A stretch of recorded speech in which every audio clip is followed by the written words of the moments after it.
സ്നേഹവന്ദനങ്ങൾ പ്രിയമുള്ളവരെ, മോർണിംഗ് ഡ്യൂവിലേക്ക് എല്ലാവരെയും സ്വാഗതം ചെയ്യുകയാണ്. യാത്രയിലാണ്. സമയമാണല്ലോ വളരെ പ്രധാനപ്പെട്ട നമ്മുടെ ഒരു മൂലധനമെന്ന് പറയുന്നത്. സമയം കുറവാണെങ്കിലും ചെറിയ ഒരു വീഡിയോ ഇന്ന് പ്രഭാതത്തിലേക്ക് നിങ്ങൾക്ക് വേണ്ടി സമർപ്പിക്കുന്നു. ദാവീദ് ചോദിക്കുന്ന ചോദ്യമാണ്, വീരന്മാർ പട്ടുപോയതെങ്ങനെ?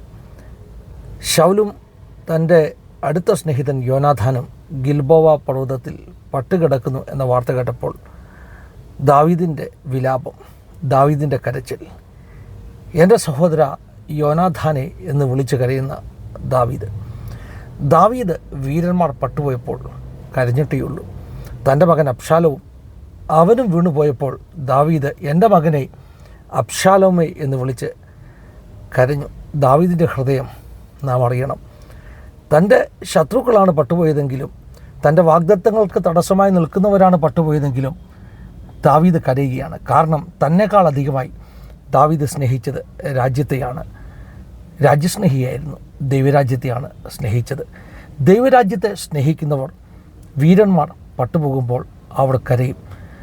നമുക്ക് മുമ്പേ പോയവർ അവർ വീണിട്ടുണ്ടെങ്കിൽ അവർ മോശക്കാരായിട്ടല്ല വീണത്, നമ്മിലും വീരന്മാരായിരുന്നു, നമ്മിലും അഭിഷക്തരായിരുന്നു. പിന്നെ എങ്ങനെയാണ് അവർ പട്ടുപോയത്? യോനാഥാൻ പട്ടുപോകാൻ കാരണം അവൻ്റെ തെറ്റായ തീരുമാനങ്ങളാണ്. തെറ്റായ തീരുമാനങ്ങൾ ജീവിതത്തെ തകർക്കുവാനിടയായിത്തീരും.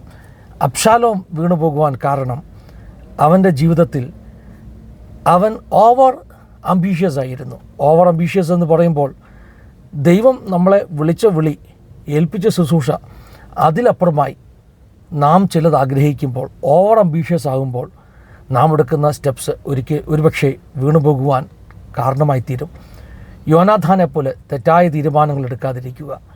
അബ്ശാലോമിനെ പോലെ ദൈവം ഏൽപ്പിച്ചതിന് മീതെ, ഭാവിക്കുന്നതിന് മീതെ ഭാവിച്ചു വീരാതിരിക്കുക. വീണുപോയവരിൽ നാം ദൈവത്തിൻ്റെ ഖണ്ഡിതം നാം കാണുക, ഞെളിയാതെ ഭയപ്പെടുക. നാളെ നാമും വീഴാതെ സൂക്ഷിക്കുക. ആരെങ്കിലും വീഴുന്നത് കാണുമ്പോൾ പരിഹസിക്കുകയോ വിമർശിക്കുകയോ ചെയ്യാതെ കരയുക.